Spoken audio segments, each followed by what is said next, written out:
مدينة فيها أحلى شواطئ في مصر، نص ساعة بالظبط من الساحل، وأحلى مكان ممكن تجيبوا منه زيت الزيتون. شواطئها مش محتاجة QR كود، وكأنكم رحتوا الساحل الطيب بس بأسعار أحلى بكتير. تعالوا أقولكم تعملوا إيه في مرسى مطروح. مش عارفة إيه المكان ده، يعني أنا اتصدمت. إحنا حسينا إن إحنا دخلنا إيطاليا.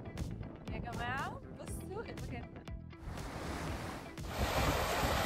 وده شاطئ عكر الخادم، واحد من احلى الشواطئ اللي ممكن تشوفوها في مرسى مطروح. والشاطئ ده مش معروف خالص وتقريبا مفيش حد بيزوره. اول ما هتدخلوا هتلفت نظركم الفتحه اللي موجوده جوه صخره كبيره جدا في الشاطئ. والمكان ده ليه حكايه، انه كان زمان في خادمه انتحرت من فوق الصخره دي من كتر ما كانت بتشتغل عند الملك بتاعها. يا جماعة بصوا عليه، دايما هو المتسلق وانا دايما تحت قاعدة مستنية الشوط ده. والتيكت بتاعته رمزية جدا ب30 جنيه. تاني شاطئ كان بالنسبة لي خيالي، وبجد الرملة بتاعته كانت احلى رملة شفتها في حياتي، ومش عارفة اوصف لكم قد ايه المية كانت الوانها خطيرة. الشاطئ ده اسمه اللاجونة، والوصول ليه صعب شوية، بس لو مشيتوا على جوجل مابس هتعرفوا توصلوا له، وبرده الدخول بتاعه ب30 جنيه. وتالت شاطئ هو ام رخم، وده اللي اول ما تدخلوه هتلاقوا صخرة كبيرة جدا في وسط البحر، بس بصراحة ده كان اكتر واحد زحمة فيهم. وما ينفعش نروح مرسى مطروح وما نعديش على شاطئ عجيبة، لان هو فعلا شاطئ عجيب جدا من كتر حلاوته، وكفاية الطريق الخطير اللي بناخده عشان نوصل. وحاجة مهمة جدا لازم اقولها لكم قبل ما تروحوا الشواطئ دي، ان هي كلها موجودة على امتداد كورنيش طويل قوي قوي اسمه كورنيش الأبيض. ولو انتوا هتروحوا بعربية لازم تاخدوا بالكم ان في شواطئ خاصة كتير قوي، هتلاقوا للأسف صحابها بيعملوا مطبات مخصوص عشان تقفوا عند الشاطئ ده وتخشوا عندهم. فلو انتوا مش عايزين اي شاطئ من الشواطئ الخاصة دي، انصحكم ان انتوا بعد ما تمشوا من شاطئ عكر الخادم تدخلوا على طول على الاماكن السكنية، ومن هناك تطلعوا على شاطئ اللاجونة، لانه بقية الشواطئ كلها هتبقى شواطئ خاصة لحد الشاطئ بتاع ام رخم.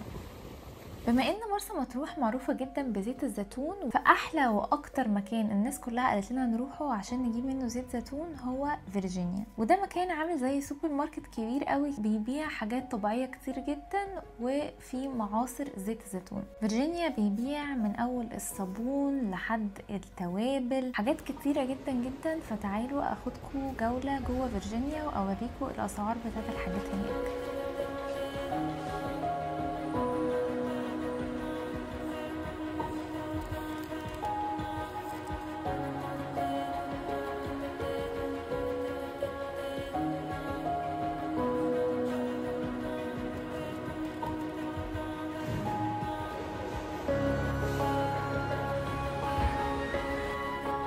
معظم المعاصر هناك كانت بتبيع كيلو زيت الزيتون ب550 جنيه، ونص كيلو ب280 جنيه. ولو لقيتوا فيرجينيا زحمة قوي ممكن تروحوا على المعاصر اللي موجودة جنبه. انا بصراحة كنت شايفة ان كلهم شبه بعض، بس في تنوع اكتر في المنتجات الموجودة في فيرجينيا. ولو عايزين كمان تعملوا حاجات تانية بالليل، ففي ناس كتير بتحب تنزل الكورنيش بتاع مرسى مطروح، بس بصراحة هو كان بالنسبة لنا زحمة بشكل غير طبيعي، فاحنا محبناش ننزله قوي، وقلنا نعدي على سوق ليبيا. وبرضو الصراحة سوق ليبيا ما لقيناش فيه اي حاجة، فقررنا ان احنا نرجع على الاوتيل بتاعنا. وقبل الاوتيل بتاعنا بشوية اكتشفنا سوق جديد اسمه مول اهل مصر، وده كان فيه بالظبط كل المنتجات اللي موجودة في سوق ليبيا، بس ما كانش زحمة، وكان بالنسبة لنا احلى بكتير، والمنتجات بتاعته ألذ بكتير.